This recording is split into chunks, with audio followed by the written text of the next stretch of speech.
All right, we'll open up to the book of Genesis.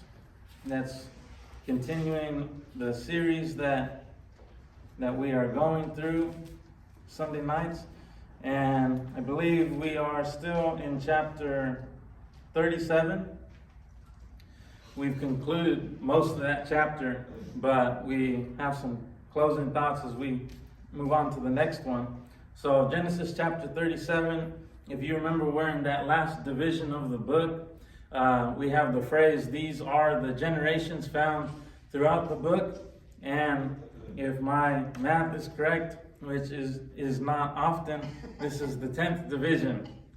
So that would leave this final section largely to do with Joseph. Even though it says in verse 2, these are the generations of Jacob, the emphasis is on his children, and it's really going to follow Joseph's story. And we understand why that's the case, because so much to learn from Joseph, especially when we compare him to all the characters that are around him, including his brothers.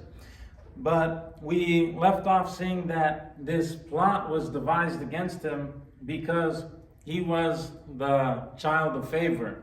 We see that this favoritism is taking place. And by the way, this also, just like deceit was rooted in the family history. For example, Abraham lied whenever they would pass through an area, saying that his wife Sarah was actually his sister. Then we see Isaac do the same thing. And then what do we have when Jacob comes into the picture? Rebekah deceives Isaac, and that was a way of getting Jacob to receive the blessing instead of his brother Esau. And then we see deceit kind of in Jacob's life. He's kind of really still following God and still being obedient to his call. But along the way, he's kind of relying on his own wits and relying on craftiness. But what we also see then throughout this family line is a little bit of favoritism, because we don't have too much about what Abraham's part was, what he chose to do. But we do have Ishmael, which that was a mistake when he took another wife. But it was Sarah's idea to do so. But it caused some tension, because now you have Ishmael from Hagar, and then you also have Isaac from Sarah. But then you have, of course, we've just gone over it, what happened with Jacob and Esau when Rebekah had kind of crafted the blessing to go to Jacob. And so now it seems that has happened in this family. And so it just goes to show that things get passed along through generations. Sometimes they are not intended. You see, it's not attacking Abraham's faith. He was a righteous man. He was a faithful man. He surely did not want to pass any sort of disobedience along down to his children. But we know humans make mistakes and we choose to do the wrong thing. But unfortunately, the children pick up on this. And now we're looking at 2 generations later. And deceit is still very much a problem in the house. Jacob has not dealt with things early on, and so idolatry is a problem in the house, which was removed from the house in this same chapter. And we're glad that Jacob did remove it. Actually, that was chapter 35, where those idols were removed. And you can see it there in verses 1 through 4. And now we see a little bit of favoritism there. Now, whether that was generational or whether that was just something that grew in Jacob, either way, we're told that the other children can see that this took place.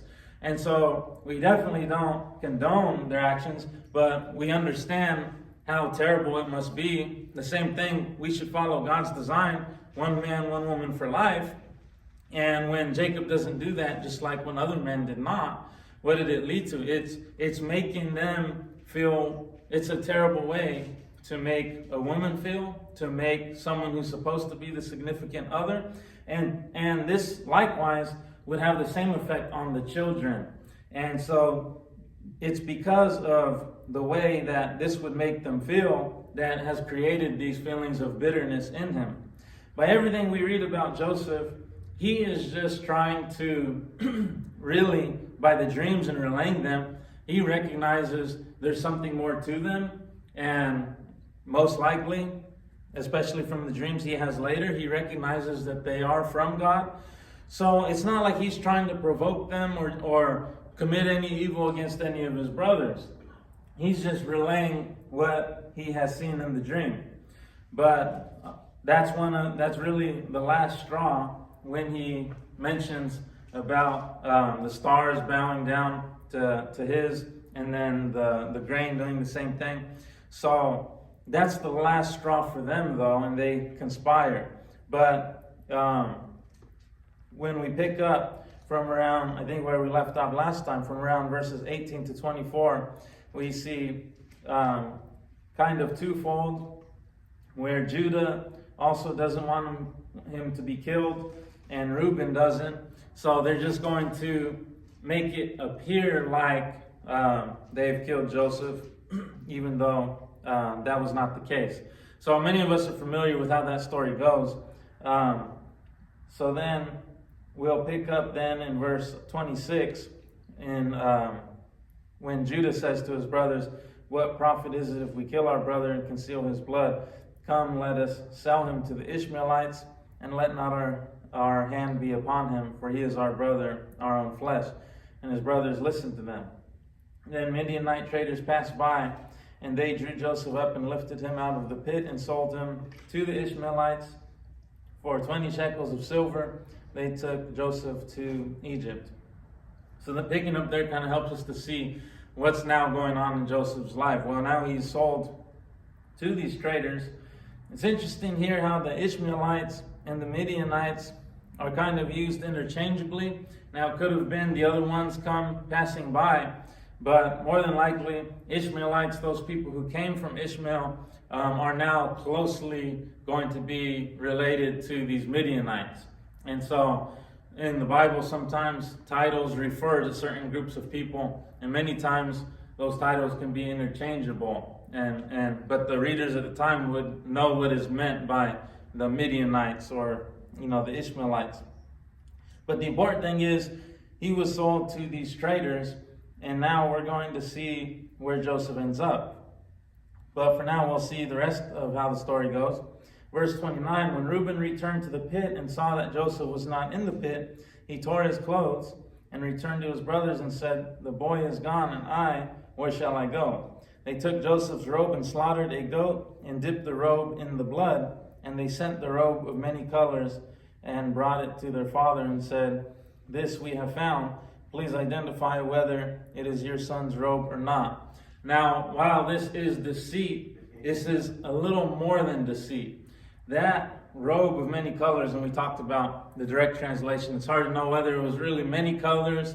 The direct translation was a robe with long sleeves, but it definitely could have had that in mind, maybe because it had many rich types of fabrics, and that was the idea in mind. But this was one of the big ways they saw this favoritism. So they're deceiving Jacob, but this is kind of like a cold, dark irony, because that robe becomes the symbol of that favoritism, and they give it back to their father dipped in blood. And what do they say? They say, "This we have found. Please identify whether it is your son's robe or not." And they know that robe would be identified as Joseph's robe. That was the robe that set him apart from them in Jacob's favoritism. And so, of course, Jacob's going to identify whose robe that is. He gave it to his son. So they're deceiving him, and in a way, they're, I think we can say in a wicked way, they are giving that irony back to their father. So, very terrible thing going on here. They're basically saying, what happened to Joseph, was he your favorite? And obviously that is what was the case. And so now Jacob, not knowing, is going to consider his son as dead. So this would be, for us who know the story, we can kind of track what's going on. Joseph's not really dead. But because we're following through Jacob's viewpoint, what really helps is, when we go through the rest of the story, to try and see it from Jacob's point of view, where he has mourned his son, because that's going to help us see Jacob's pain as the story goes on here. In Jacob's eyes, his son has died. And while the rest of us and his brothers may know the truth, from his point of view, he's mourning his own son. And that pain is going to continue out. It's not just going to happen here and then he moves on. No, that pain is going to stay with him until he gets, much older in age. So we now pick up in verse 33 of Genesis chapter 37. And he says, he identified it and said, "It is my son's robe. A fierce animal has devoured him. Joseph is without doubt torn to pieces." Then Jacob tore his garments, put sackcloth on his loins, and mourned his son for many days. And so that becomes a Jewish tradition. Not just Jewish, but Israelite tradition. The putting on of sackcloth and in mourning, and the tearing of the robes. So it's unclear whether they did this because Jacob did it and it became a practice, or maybe this had already been a practice among their people and it had just continued that long. But whatever the case, they did this to show extreme mourning. So, verse 35, all his sons and his daughters rose up to comfort him, but he refused to be comforted and said, "No, I shall go down to Sheol to my son mourning." Thus his father wept for him. Meanwhile, the Midianites had sold him in Egypt to Potiphar, an officer of Pharaoh, the captain of the guard.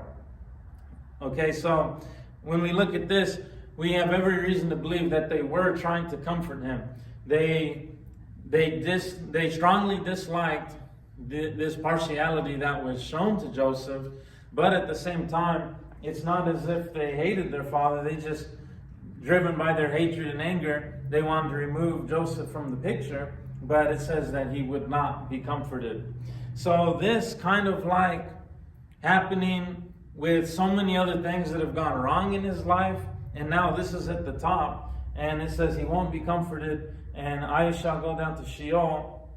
That word Sheol basically referring literally to the grave, and so you'll see that used throughout the Old Testament, and so it's a way of saying that he's going down to death. In the New Testament we have the word Hades, which was used to refer to the realm of the dead, but in the Old Testament, kind of the equivalent of that would be Sheol, the grave. So this, I think the reason why we spend so much time on it is because we don't want to underestimate how serious this mourning was to Jacob. This was incredible. Sometimes we can just look at it like other people died and it moved on, but this thing is not the case. This thing affected him for the rest of his life, and this is going to play into some of the events that follow. So this was a huge deal to Jacob. Well, now we get to chapter 38, and we have this section with Judah and Tamar. This is found to be a strange section to many people, but it absolutely has important meaning when we look at why it is placed here. Some say, why would this be included in the story? And it kind of seems out of nowhere. And perhaps, this would give occasion for some critics to say, this thing's just out of the blue. But when we understand why it's here and the value it has to the story, we actually find that it is in a perfect place. So we'll just go on here in verse 1 of chapter 38, where it says, "It happened at that time that Judah went down from his brothers and turned aside to a certain Adullamite whose name was Hira. There Judah saw the daughter of a certain Canaanite whose name was Shua. He took her and went into her, and she conceived and bore a son, and he called his name Er. She conceived again and bore a son, and she called his name Onan. Yet again she bore a son, and she called his name Shelah. Judah was in Chezib when she bore him. And Judah took a wife from Er, his firstborn, and her name was Tamar. But Er, Judah's firstborn, was wicked in the sight of the Lord, and the Lord put him to death. Then Jacob said to Onan, Go into your brother's wife and perform the duty of a brother-in-law to her and raise up offspring for your brother. But Onan knew that the offspring would not be his. So whenever he went into his brother's wife, he would waste the semen on the ground so as not to give offspring to his brother. And what he did was wicked in the sight of the Lord, and he put him to death also. Then Judah said to Tamar, his daughter-in-law, remain a widow in your father's house till Shelah, my son, grows up, for he feared that he would die like his brothers. So Tamar went and remained in her father's house. In the course of time, the wife of Judah, Shua's daughter, died. When Judah was comforted, he went up to Timnah to his sheep shearers, he and his friend Hira the Adulamite. And when Tamar was told, your father-in-law is going up to Timnah to shear his sheep, she took off her widow's garments and covered herself with a veil, wrapping herself up, and sat at the entrance to Enaim, which is on the road to Timnah. For she saw that Shelah was grown up, and she had not been given to him in marriage. So that was a vow that was broken, and a vow was very serious. So when Judah saw her, he thought she was a prostitute, for she had covered her face. He turned to her at the roadside and said, come, let me come in to you, for he did not know that she was his daughter-in-law. She said, what will you give me that you may come in to me? He answered, I will send you a young goat from the flock. And she said, if you give me a pledge until you send it. He said, what pledge shall I give you? She replied, your signet and your cord and your staff that is in your hand. So he gave them to her, and he went into her, and she conceived by him. Then she arose and went away, and taking off her veil, she put on the garments of her widowhood. When Judah sent the young goat by his friend the Adulamite to take back the pledge from the woman's hand, he did not find her. And he asked the men of the place, where is the cult prostitute who was at Enaim at the roadside? And they said, no cult prostitute has been here. So he returned to Judah and said, I have not found her. Also the men of the place said, no cult prostitute has been here. And Judah replied, let her keep the things as her own, or we shall be laughed at. You see, I sent this young goat, and you did not find her. About 3 months later, Judah was told, Tamar, your daughter-in-law, has been immoral. Moreover, she is pregnant by immorality. And Judah said, bring her out and let her be burned. As she was being brought out, she sent word to her father-in-law, by the man to whom these belong, I am pregnant.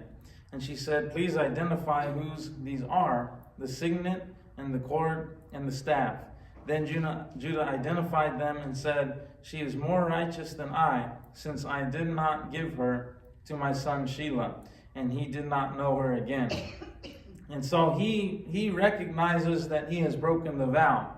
Now, like many other places in the Old Testament, especially in Genesis, we have to point out that, because we're kind of like, why is this information here? And why would we read it? And why would we go over it? And we have to remember that the law, Genesis, Exodus, Leviticus, Numbers, and Deuteronomy, we have to remember that that law was commanded to be read in the assembly of the Israelites.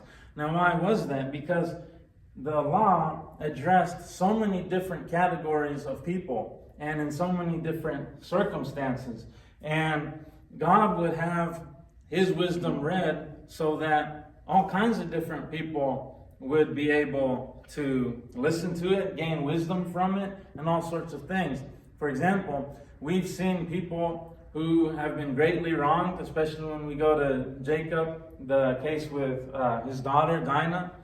And we have seen people who have been the victim of violence, and we have seen those in mourning. And imagine if we never talked about those things in the assembly. Imagine if we never studied those things, and what would these people think, and how would they respond, and what wisdom are they to gain from it? Well, as God's people, God is going to talk about, even if they're uncomfortable things, difficult things, he's going to talk about them, and he's going to give wisdom on all of them for all these different groups of people. Now, as for what happened, there's a lengthy reading there, but I think the way we could sum up is, number one, there's a lot of wrong things going on here, like we've already seen in Genesis. But the emphasis is put on the fact that a vow was made to a widow, and that vow was not kept. Now, what we have to remember, that's where the emphasis is, that the vow was made to a widow, that vow was not kept, and Judah recognizes that the vow was not kept.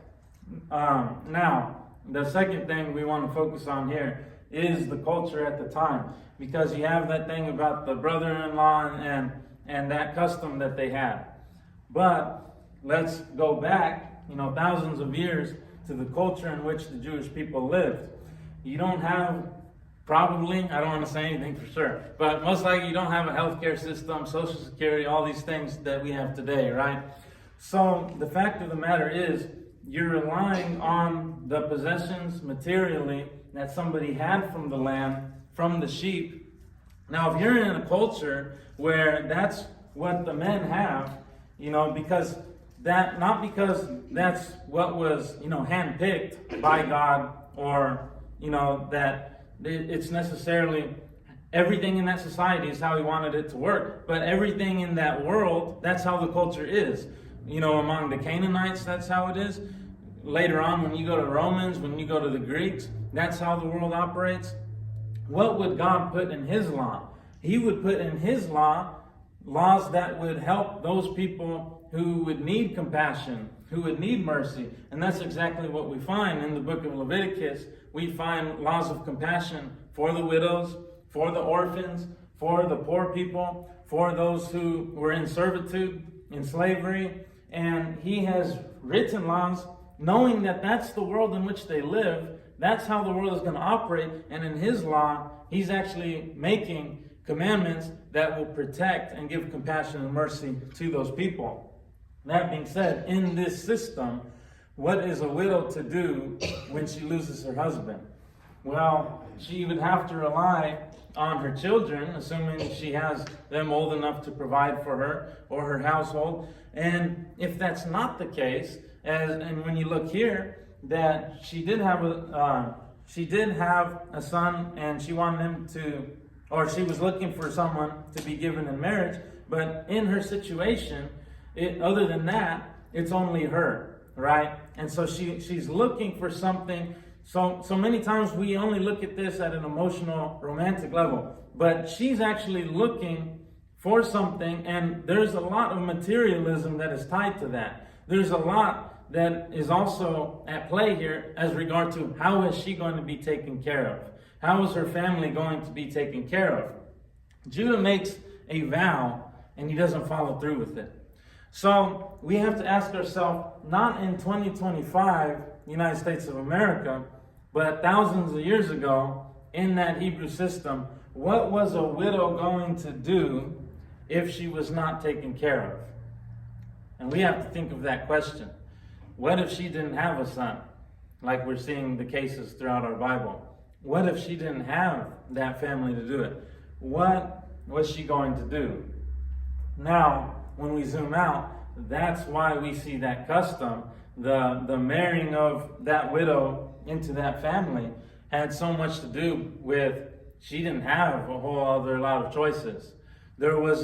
She wasn't going to be fed. And we can look at that and write it off as material, but the fact is, it's a terrible thing when you don't have anything to eat, when you don't have anywhere to stay. You really are left by yourself in the world. And God made a system, and evidently this custom was just a practice that happened before his law, but he made a system where he's going to command to provide for the widows and for the orphans and the poor.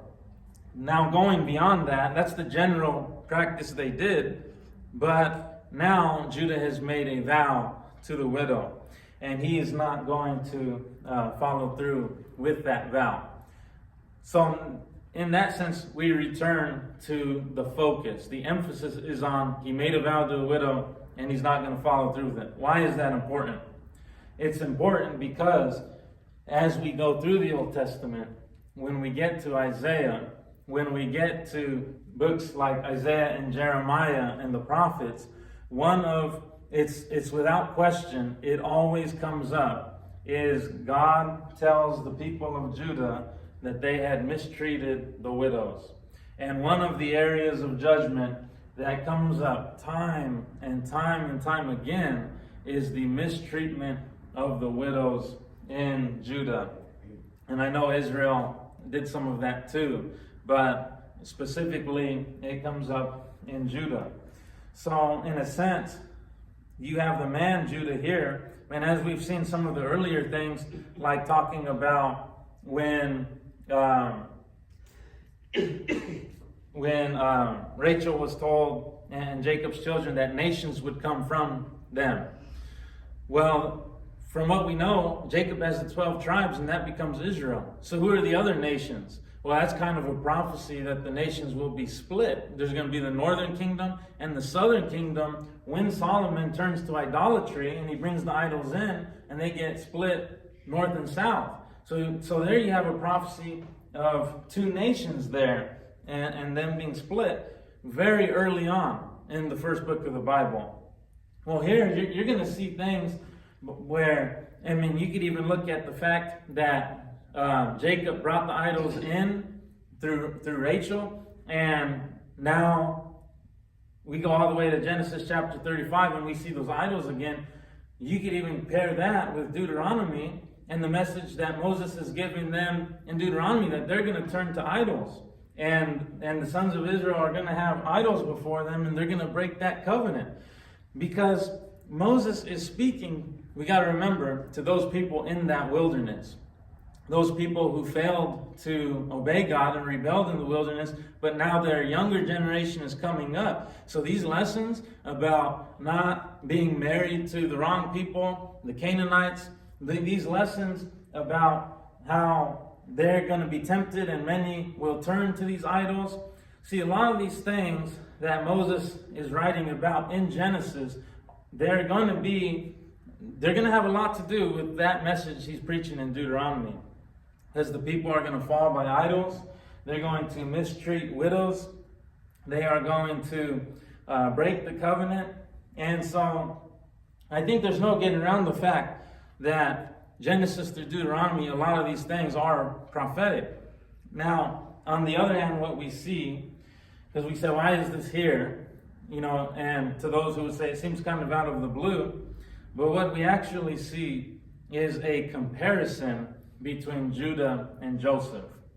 Because we're seeing a couple things here. Judah's character, but second of all, how he breaks the vow to this widow, and things have to kind of suit him for him to go along with it.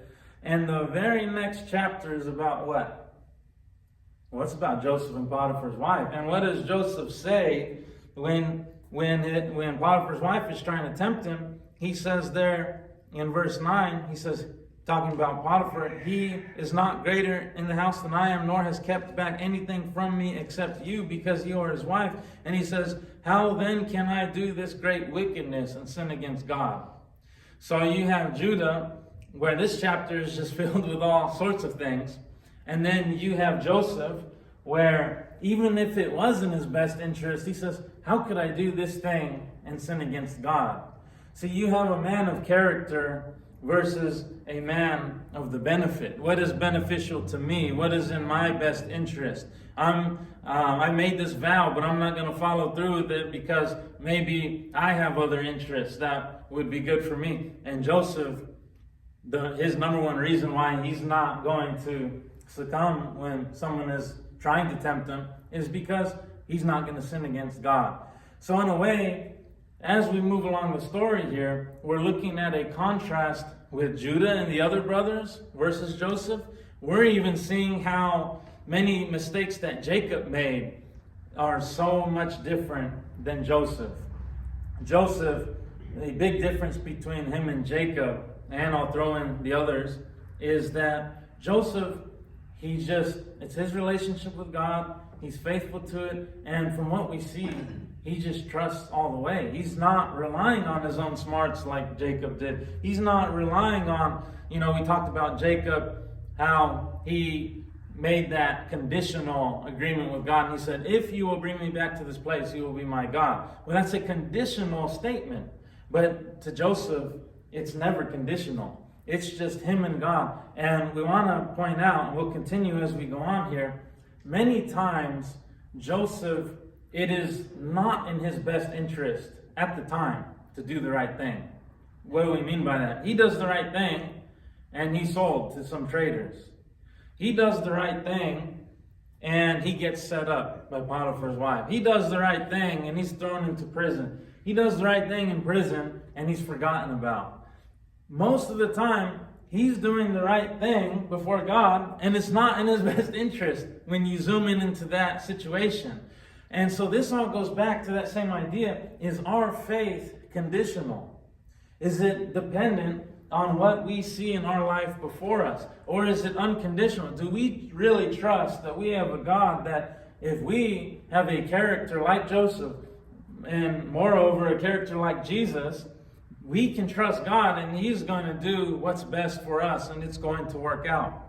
The faith just can't be conditional.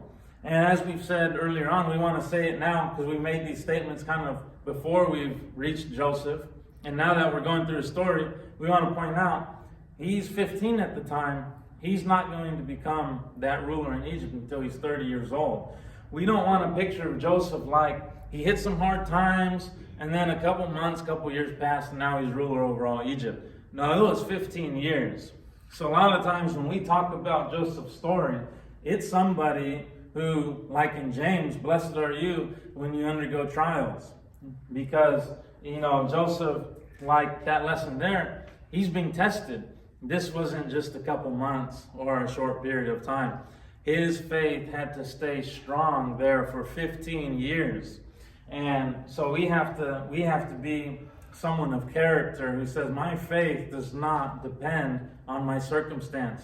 My faith in God is not conditional. Now, why is that important? Because if my faith in God is conditional, if my faith in God is dependent on my circumstance, why would God want that and try and teach me and train me for that not to be the case? Because I'm going to run into circumstances for the rest of my life. And not downplaying the circumstance. The circumstance may legitimately be difficult and hard, or more difficult than myself and so many people have ever faced.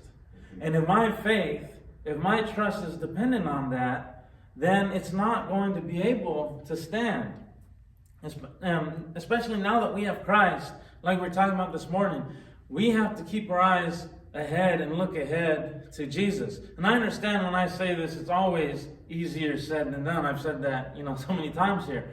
But we have to focus our eyes on Jesus and say, this world that's coming, the home that Jesus has prepared for us, that is our home. And this world that we're living in, with all its trials, with all its blessings we may have, is temporary.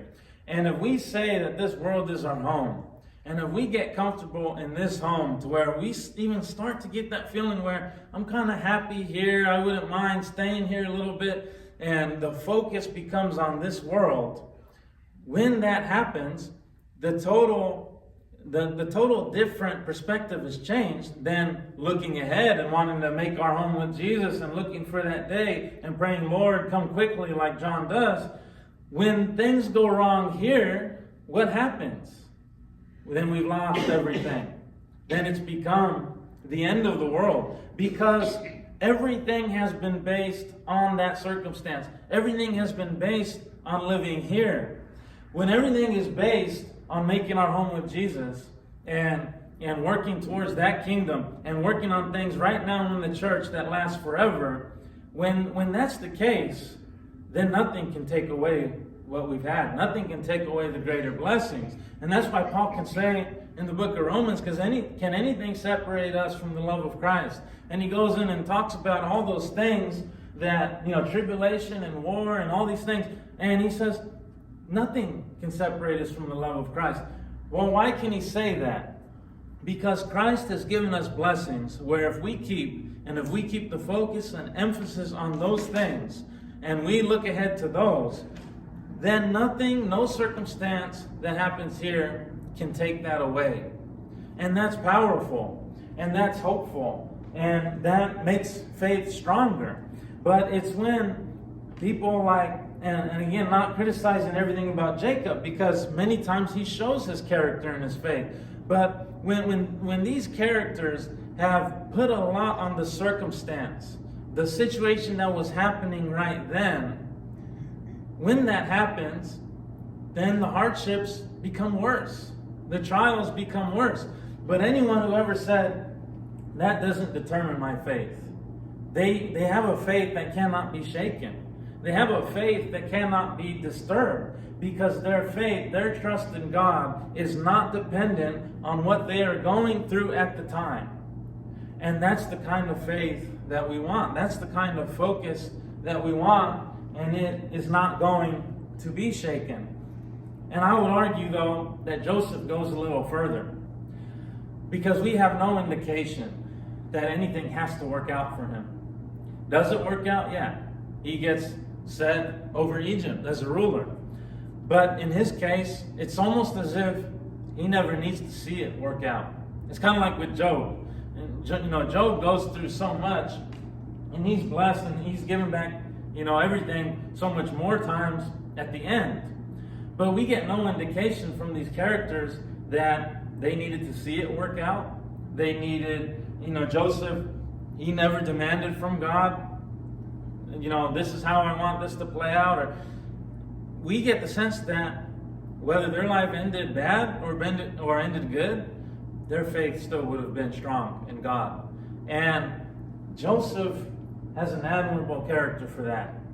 He doesn't need to see the situation work out in this life to determine his faith in God. And that's incredible, because we look to heaven and we look to Jesus, but in some sense, when we're on this earth going through some trial, we do want to see the end of it. We do want to see some good come from it. And how many of us, where if things ended bad, but that's not going to still affect our faith, we're still going to have the same strong trust in him. When we look at Joseph, we see a situation where it doesn't really matter where he ends up, how it ends, because he's going to trust God. That's going a little beyond, and that's a character that's admirable that we really want. But I think that just shows that we're even more blessed in Jesus Christ today, because we know the end. We know the promises we're going to have. We know the blessings that Christ has given us and the love, and we know that nothing is going to be taken from us.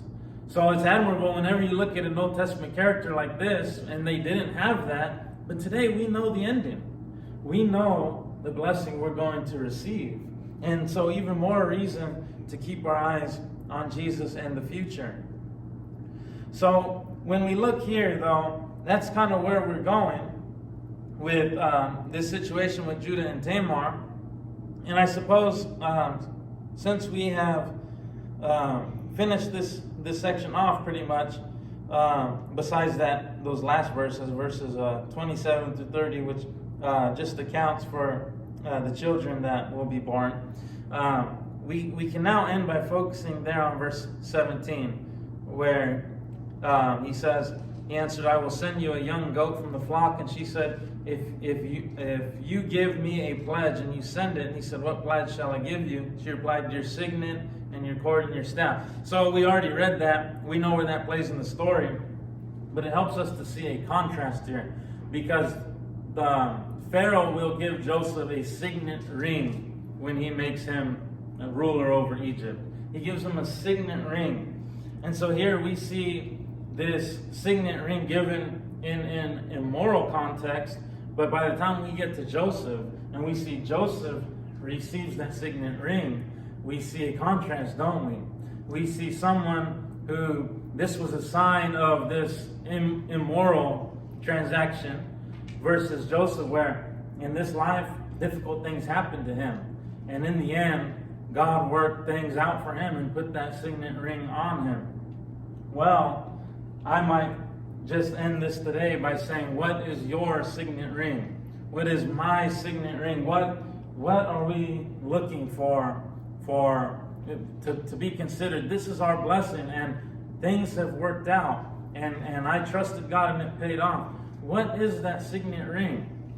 Is that signet ring based on something in this life here on earth? Even with our families, it's excellent to have a family, but is that the conclusion? Is that the finish line? Or is our signet ring, what can we do in the church and work toward eternal life and keeping our eyes on Jesus?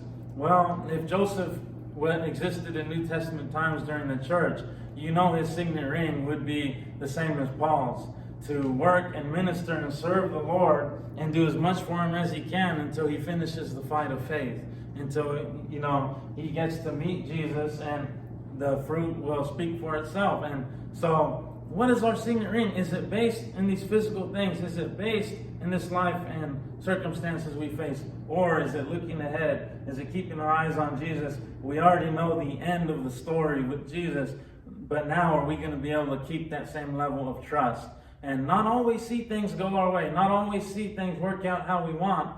But that's not going to determine our faith. It's not going to determine our trust. Well, there's great lessons in having a character like that.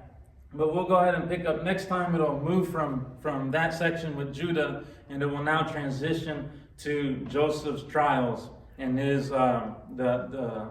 the difficult times that he goes through. So we'll pick up there in the next chapter next week.